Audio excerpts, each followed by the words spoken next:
Okay. All right. Welcome. Sorry for the late start, everyone. So today we are going to just kind of poke around Connect for a minute. I'm pretty sure everybody here set up their Connect? Okay, cool. And then just jump right into some of the notes and maybe do some whiteboard problems from the back of the book. I heard that you guys have some questions about the stuff afterwards, so feel free to interrupt me, and stop me wherever you guys feel the need for clarification. So I cannot minimize Zoom. Okay, that's fine. I want to share my screen. That's what I got. So share screen. How's that? Okay.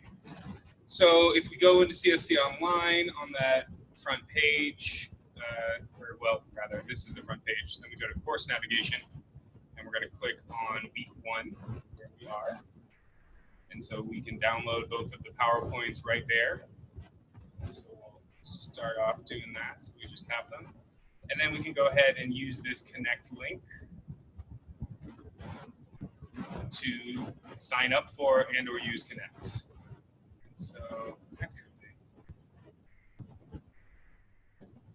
let's just skip this for now and jump right into the notes. All right, so right into chapter 1.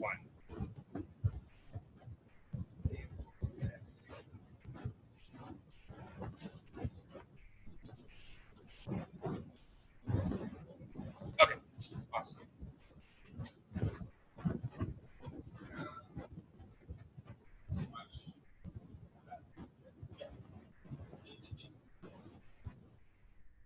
Still see me a little bit? Awesome. Okay, so let's not go through the learning objectives. That's just spoiling the ending of the chapter, right? We don't want to do that. Okay, the manager. The manager. So this is anybody that directs resources, not just labor, to achieve a stated goal. So you might be the manager of a department of just one, right? But you have your own budget.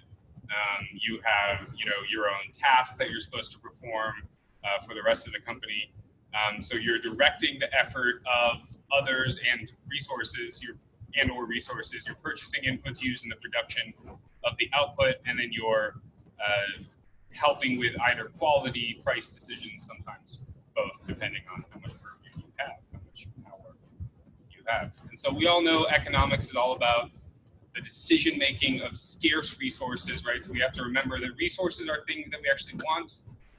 So what's a resource that is not scarce, that we do produce all the time? No, that's scarce, right? Because it's a limited supply and we want desire. No, that's scarce too, right? Because we want it, and so plants are producing oxygen. We're trying to get carbon out of the air, right? Well, no, because that's, again, scarce. There's only so many cotton plants and polyester. I don't know what polyester is made of. Oil to make leggings, right? Made of essentially plastic oil. It's like oil stuff that makes leggings and things like that. But what happens when we make a lot of that stuff? What's the incidental thing that we produce that's not necessarily desirable? Pollution. Pollution, right? So when we think about scarce resources, we want to keep in mind that these are valuable things that we want, right? So it's not, so, there's going to be resources that aren't scarce that, are, I guess it still is under economics, but it's not in this particular definition, right? So this is just one definition of economics. But yeah, our resources, are land, labor, capital, entrepreneurship. We've also got, a lot of different types of capital, right? There's been a lot of talk about natural capital and things like that to quantify the natural resource aspect and kind of how much we are, taking from that and what the impact that has on both the environment and like the well-being and livability of a place, right? If there's more bike trails, if there's less mining, people are going to have more pleasant time or something like that, right? And so the decision making is important because the scarcity means that there's only so much of it. At the end of the day, what are we always constrained by? Even if we went to a Star Trek post-scarcity world, right? That's one of the premises of Star Trek, is that like they figured out the replicators, they can like make anything out of atoms. So like there's not really a traditional economy anymore because they can just produce anything. So post scarcity, right? They can produce food or clothing or whatever they want. I mean, essentially they have a giant replicator to produce other replicators, right? What is the one thing that's still scarce? Time. Very good. Yes. So at the end of the day, when we're making a decision about what to do, we're always giving up some time, right? We could be sleeping, we could be, riding a bike, we could be rock climbing, we could be hang gliding, right? So managerial economics is how do we direct those resources? So it could be, should we produce or manufacture it internally?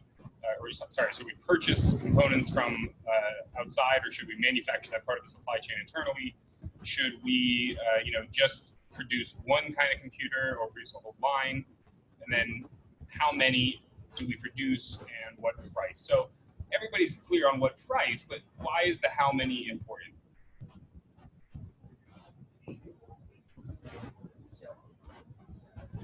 And then what's the problem with if you can't sell them? Why is that a problem? You just hold on. Prices go down, so it might become obsolete. Well, what else? Does it cost money to store those things? Yeah, it costs money. Warehousing and guarding them, and keeping track of them, the logistics, right? All that kind of stuff, adds up when it's thousands or millions of computers or chips, right? So at the end of the day, we're going to be identifying goals, keeping profits in mind, making sure the big one's understanding incentives, right? There's a lot of things that we can do that'll create what are called perverse incentives. So we're trying to plug the leak on the boat, and as a result, a bigger leak ends up emerging, right? And so we want to really be clear about incentives and what this is going to do to the decision-making process of all the actors involved, right? We want to make sure, we keep in mind what kind of market we're in, we keep in mind the volatility of the market, make sure, the time aspect, right, obviously. And then the last one is probably the most foreign to us, right, which is the little bit of calculus that we're going to do in this class, which is using marginal analysis, right, the incremental analysis. When you're saying, okay, I'm already producing this many of something, am I going to keep producing one more? Rather than, we're used to thinking about things kind of in an all or nothing way, you know what I mean? Like should I open up shop and produce as many as I can, right? That's not necessarily a question that we ask a lot of times in economics. A lot of times it's, okay, you're already running a shop. Here's your fixed costs. Here's your variable costs. Here's what we expect prices to do as we sell more of these things. How many more should we produce? Does that make more sense? So we're kind of operating from a position of existence already. So we actually have some news with regards to this one, right? The firm's overall goal is to maximize profit. Who here has been listening to the business news or reading the business news? Who can tell me about this? It's made a splash. So we all should be reading some form of business news every day, or listening to some sort of podcast or something like that, right? To keep appraised of what's going on. I highly recommend the Financial Times.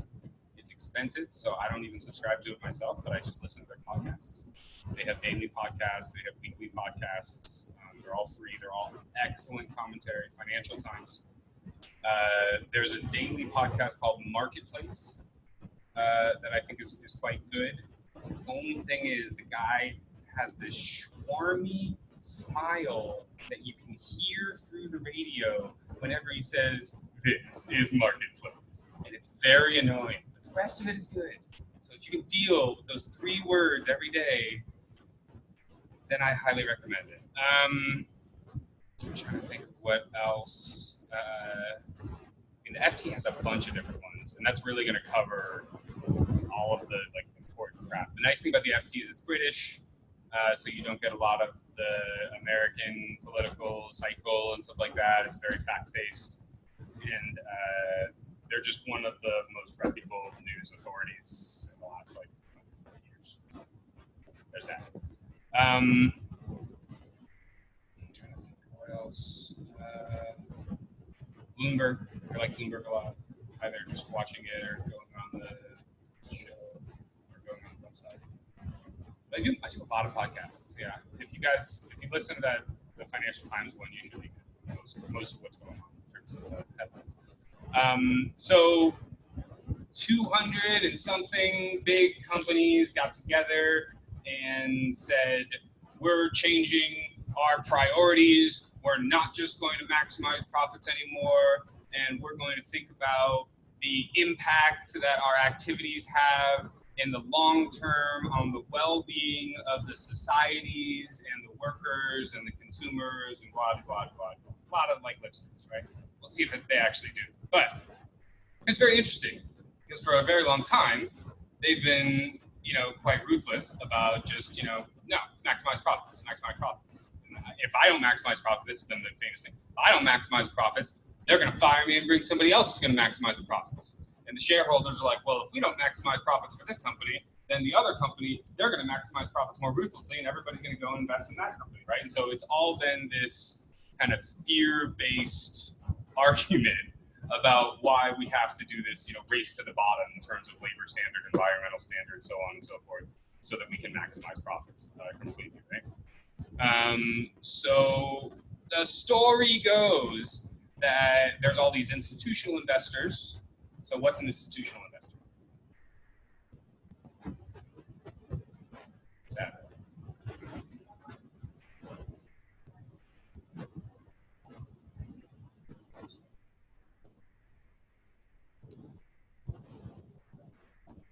Very good guess. An institutional investment actually refers to the person doing the investment rather than the actual entity, right? So what do I mean by institution? It's kind of a heavy word that gets thrown around a lot, right? And we hear it all the time, and we're always like, yeah, I know what that means. But so what do we mean by institution? Institution.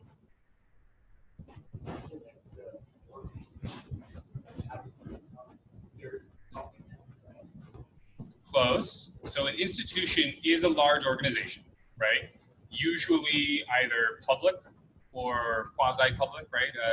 A nonprofit or something like that. NGO, non-governmental organization. And it's not so much as they're providing financial services for people. It's not a bad idea. But it's more that they are, so institutions are very large. There's, like the IMF is fucking huge. It's as big as a lot of multinational corporations, right? And so they are investors themselves for the pension program and also just for the International Monetary Fund itself. So they buy investments and sell investments, like the International Monetary Fund as an entity. Does that make sense? And so does because I'm teaching here again, I'm part of this is one of the last states that has like unionized public school college teachers, right? And so we're part of a union, and I lost my train. Sorry. So the union will invest for the pension. So I give so much to them, and it's not necessarily that they're doing it, but they're negotiating for me and the rest of the teachers with the state. So the state's actually the institution that's buying. Every state has a pension program for, sometimes it's teachers, sometimes it's just public employees and stuff like that, right? And it's the responsibility of the state to fund that pension program and invest responsibly so that the people that are putting money in the pension program are going to be able to draw money out of the pension program.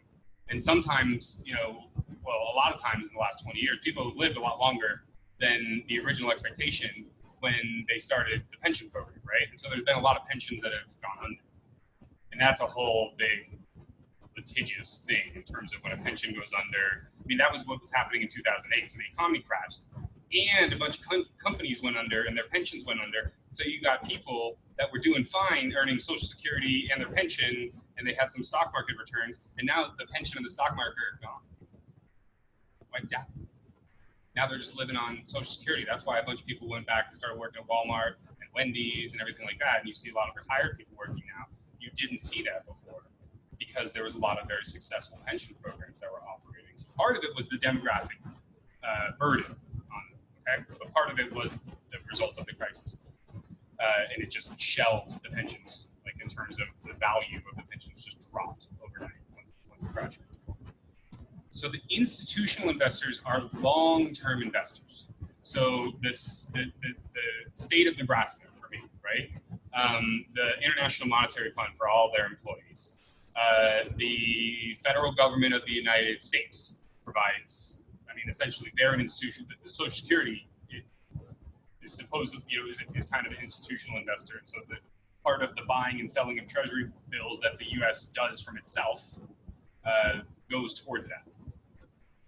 A lot of international central banks and sovereign wealth funds, right? So when a central bank gets so flush with cash, they don't know what to do with it anymore. They create a sovereign wealth fund to invest the extra money, usually from oil or natural gas or something like that, right? Or gold, to invest the money so that you can have a long-term return.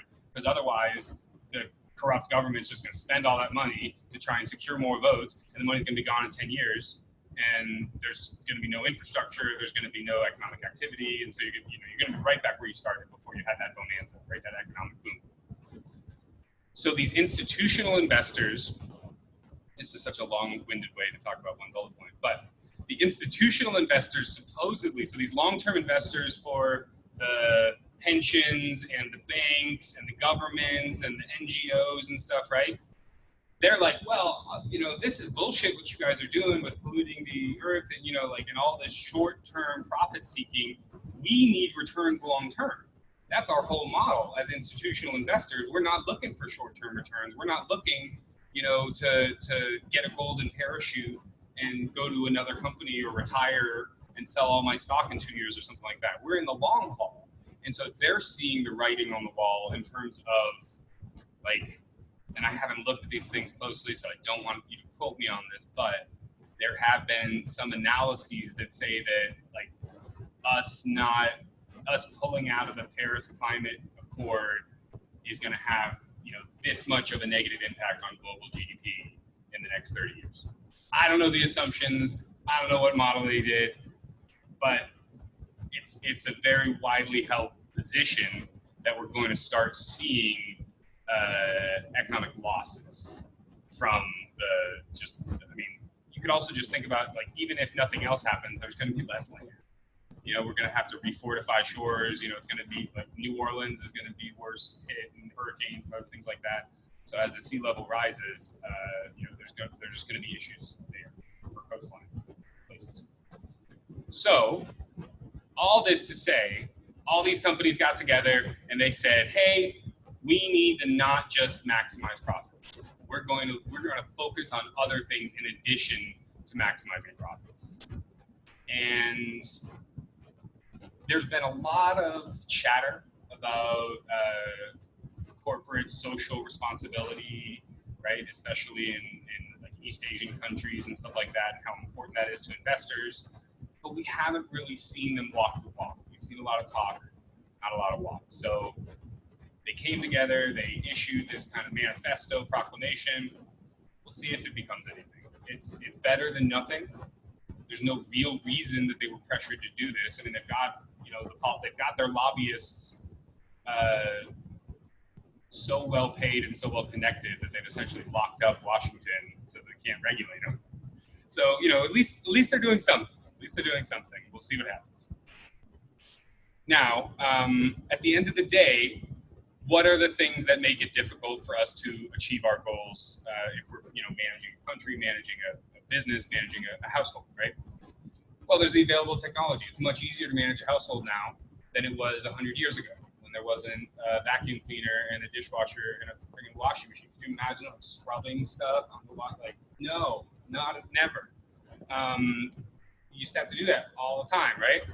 The price of inputs. I always think back that there's a couple great books. One of them's on salt, the other one's on another spice. But it's just like, we used to pay crazy amounts of money for salt. It was like the most amazing thing, and part of it was because your meat didn't spoil. So you would save a bunch of money by getting salt. And so when salt was first, like discovered, domesticated, whatever, when we first really started to use it, it was very expensive. And it's just this thing that we buy now for 50 cents, and you're just like, oh, where's the salt? I don't know. I think I lost it in the living room. I'm just going to go buy another one at Safeway. You know what I mean? Like, we think nothing of all the salt that's everywhere, right? And so the price of inputs used in the production, our everyday life, used in the production of, so let's put our thinking caps on. What is a technological advance that's impacted the price of inputs used in production lately? Engine? Not quite lately. That was 100 years. But yeah, it's a good one. It's a very good one.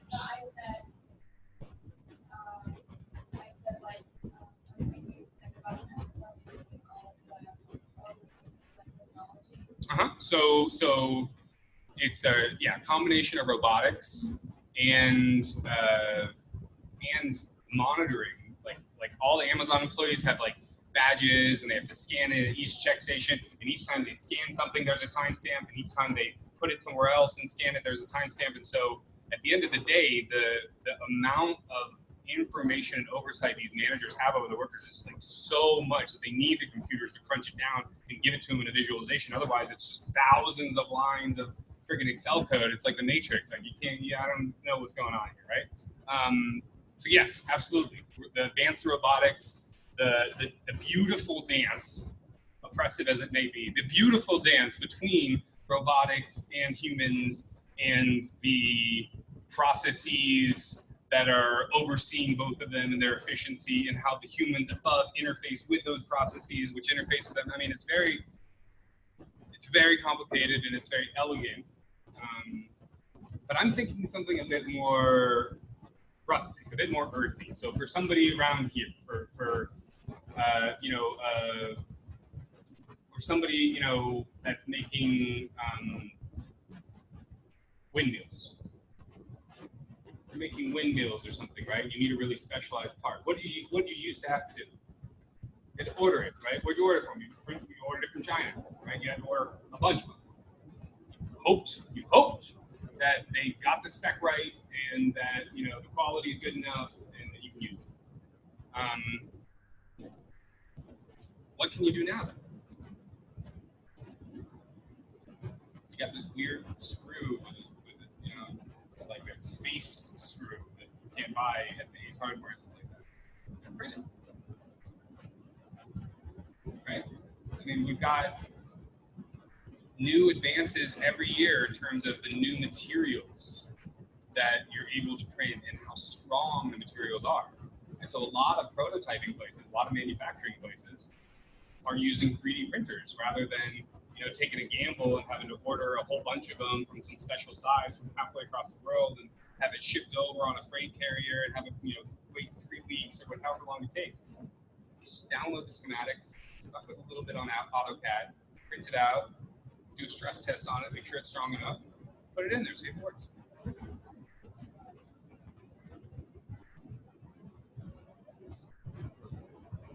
Awesome. Right.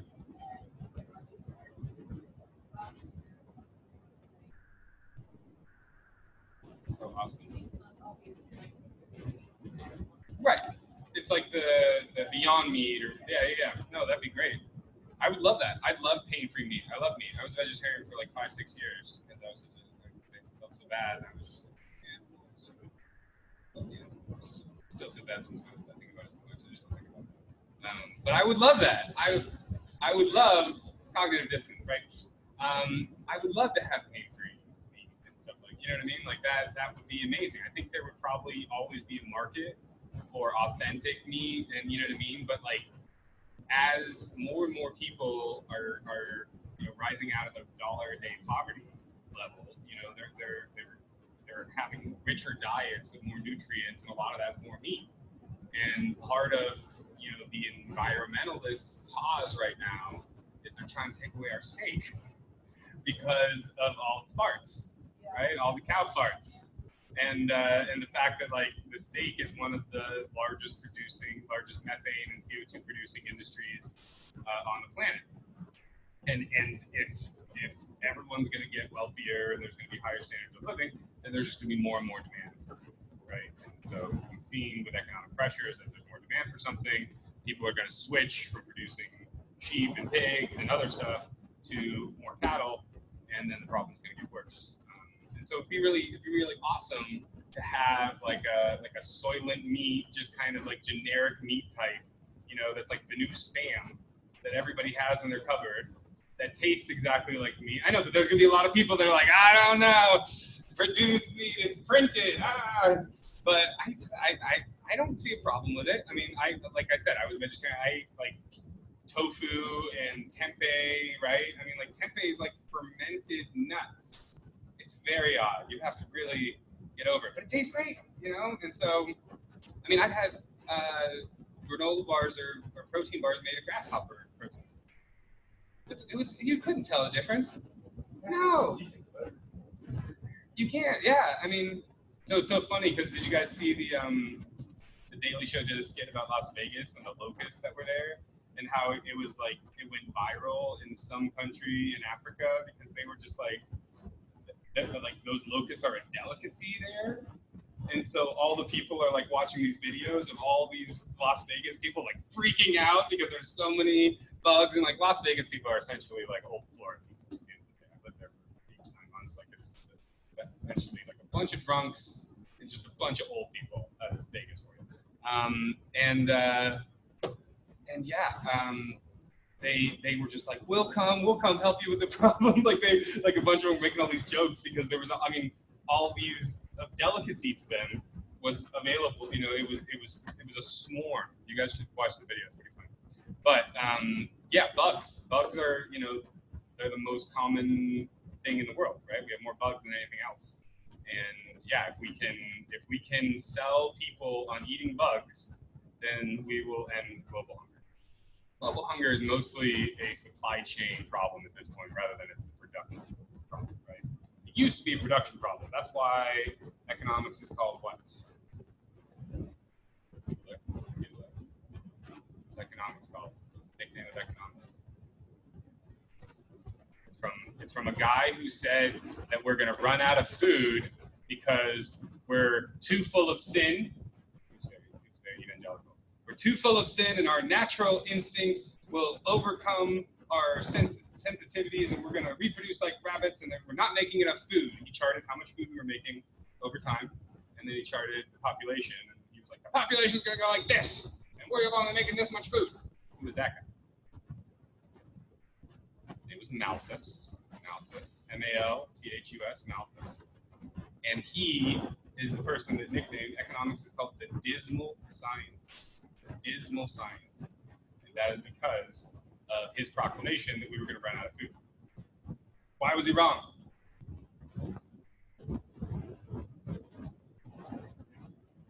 Yeah, so, you know, prophylactics and things like that, right? Like like people started taking their own reproduction into their own hands instead of just letting nature deal with it willy-nilly, right?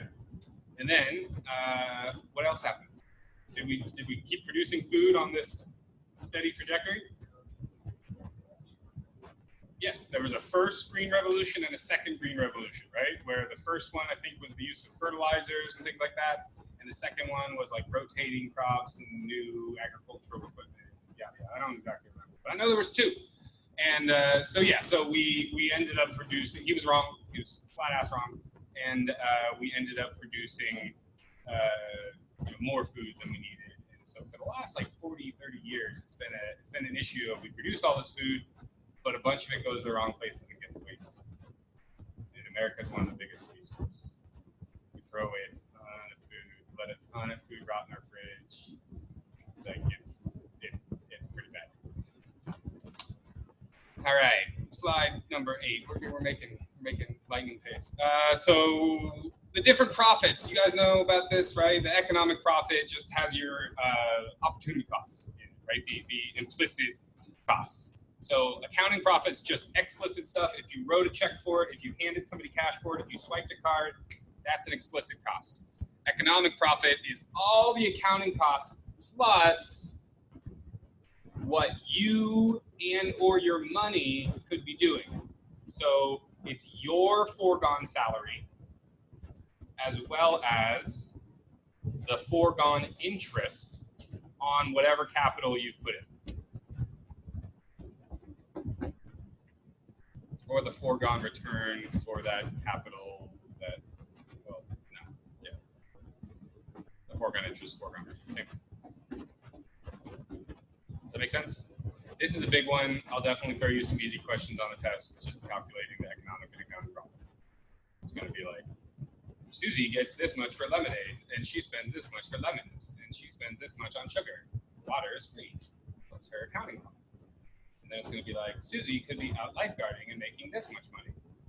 What's her economic profit now? And then be like, Susie had to buy her stand for $100, and she could have taken that $100 and invested it in a CD for a 2% interest rate. What's the economic profit now?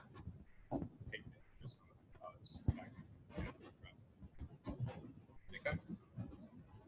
Should be easy.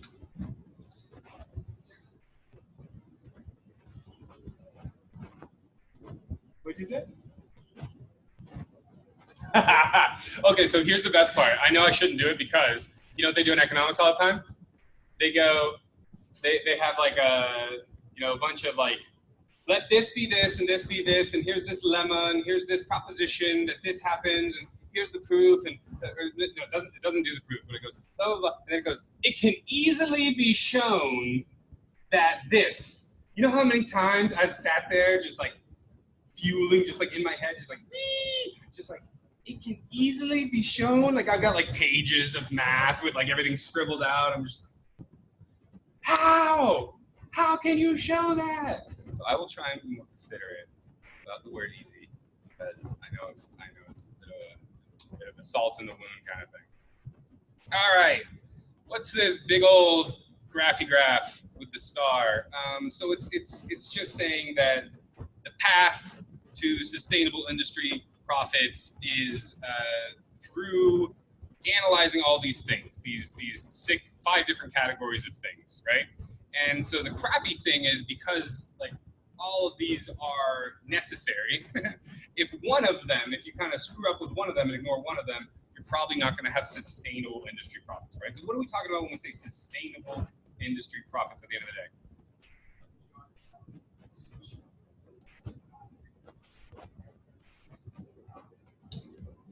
So what kind of profit am I making? Economic or accounting? It's actually economic, yes. Good recovery. Economic too. It's correct. You're correct. But yeah, so why is it economic and not accounting that we're talking about here? Because the economic is showing that, yes, I'm doing better than if I just went out there and just got a job and didn't have the burden of a business. And honestly, guys, it's so hard to have a business. It's so fun. Like, they talk about it and how and so many small businesses die and everything like that. But like, until you like live it and start to like know these people, I didn't believe it. And I was like, business, you just like buy it and then you sell it for cheap. Sell it for more than you bought it for. And you pay your labor, whatever. Like the margins are so tiny. So I had somebody down in Florida, in retirement country, right?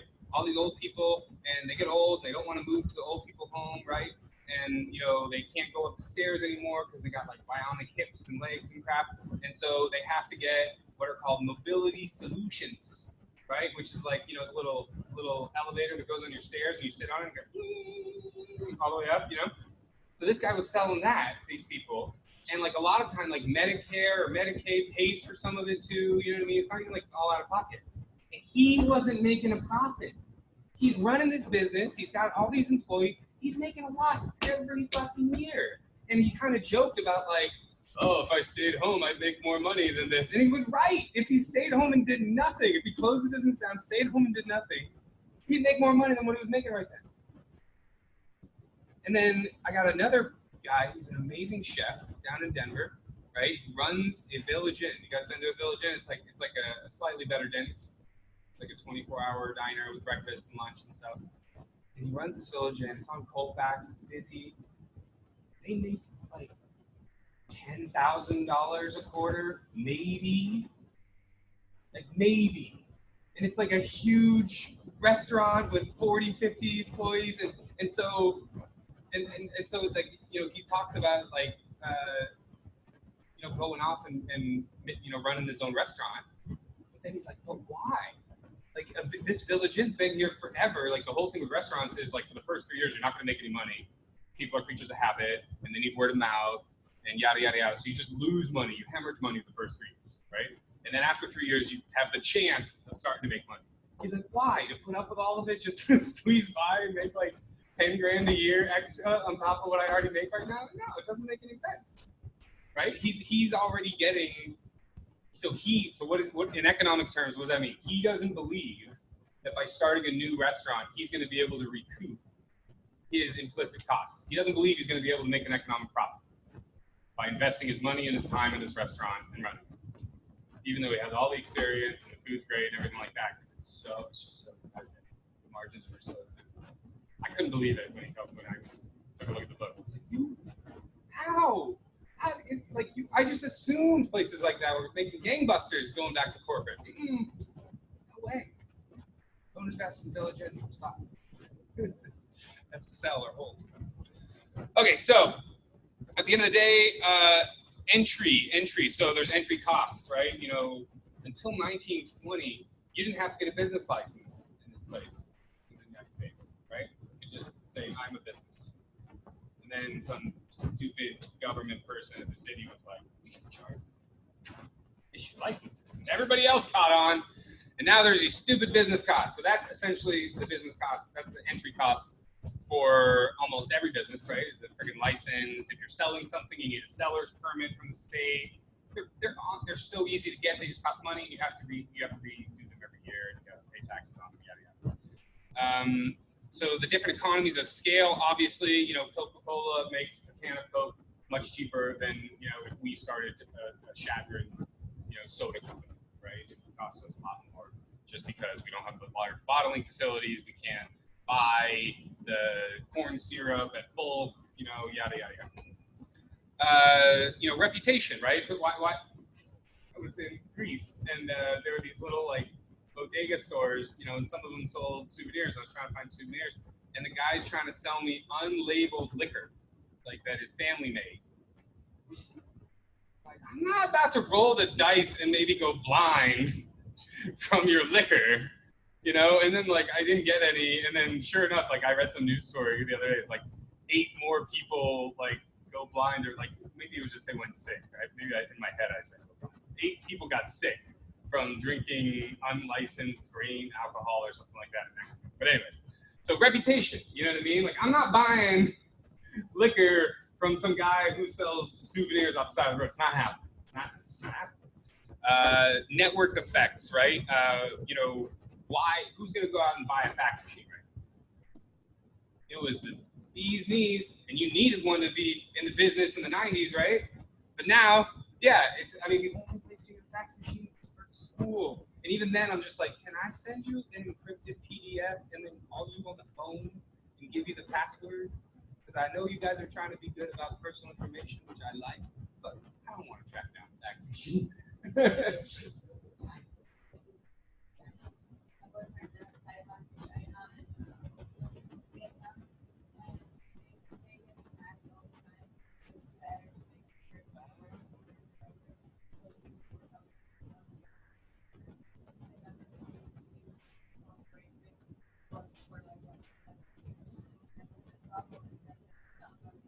Right. Yeah.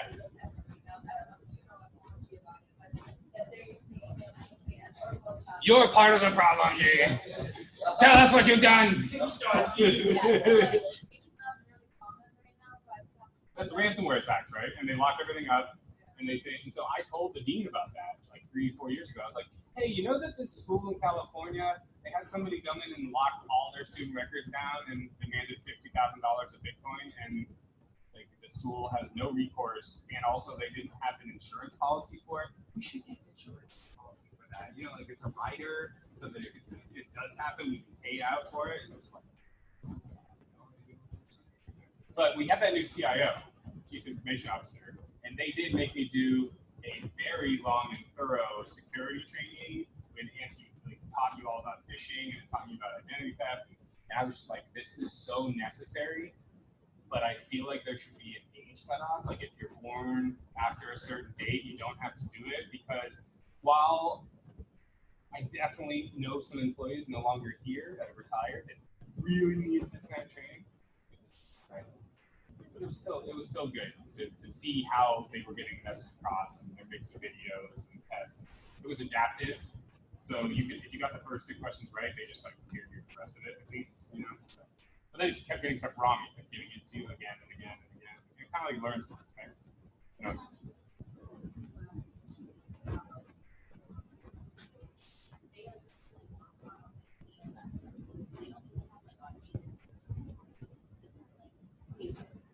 No way. It's so crazy.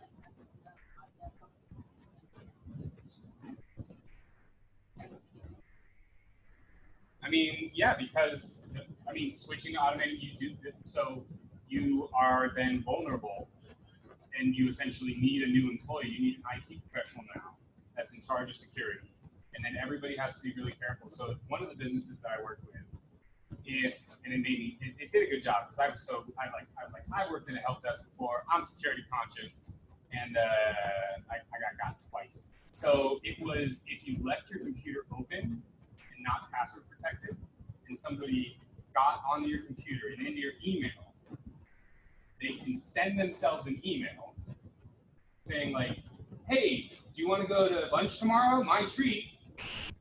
And then the other person will respond and be like, sure, let's go to the Thai place across the street. And then you have to take that person out to lunch, and, you know? And I got twice for it. I got caught. It's a great rule, honestly. It made me so salty when it happened. I was very upset. But honestly, I've been really security conscious since then, and I never really like walked away from my laptop or whatever with it being locked. Which, you know, except the other day, right? G hacked into mine. Watch out! Watch out! It's all a ruse. You know? It's all affable front. But yeah, no, it honestly was a really great practice. So switching costs. That's actually a really good one. So in order to kind of modernize and switch over, right, from the paper to the digital, that's going to cost them a bunch of money. Right. And that, I mean, honestly, that also has to do with, you know, the whole profits being the goal. You know, like there was a great thought experiment. I listened to this podcast religiously. It's called The Gist with Mike Pesca. He's a centrist. He's really, really good. It's very funny. There's a lot of like nerdy wordplay fun and stuff. He talked one time about what if quarters were longer, or what if we didn't have people reporting their profits every quarter? How different would that make our companies act? Because they're all rushing for the next quarterly report, and to make sure that, you know, that they're going to revise their earnings forecast down, and, you know, the other people are going to revise theirs down. Okay, then we're going to take a hit. Then we're going to need to buy back all these stocks, and so there's all this effort and thought and bandwidth allocated to these short-term, you know, largely artificial concerns, right? And so, you know, in kind of not modernizing, you know, from these paper records is going to mean that, you know, it's going to be harder to diagnose things, right? You're going to have less of a comprehensive record of people. You know, it's going to be more expensive to back things up. You got to back them up with paper copies. You got to keep them on site. You got to, you know, under lock and key, right? I mean, there's a lot of issues that go with that, but I understand their incentives, right? We talked about that, understanding incentives. Their incentives aren't to spend what little extra money they may have on some large endeavor that's going to be just a headache for whoever takes it on too. Like, who would want to do that? Who here would be like, I'm down to digitize paper records for a whole hospital? Yeah, man, I've done some digitization in my day. It sucks. It's boring. And it's really easy for things to get lost or misplaced or misfiled, right? So yeah, there's just not motivation there. Right? The incentives aren't there to look that far forward. That's somebody else's problem. That's the next administrator's problem.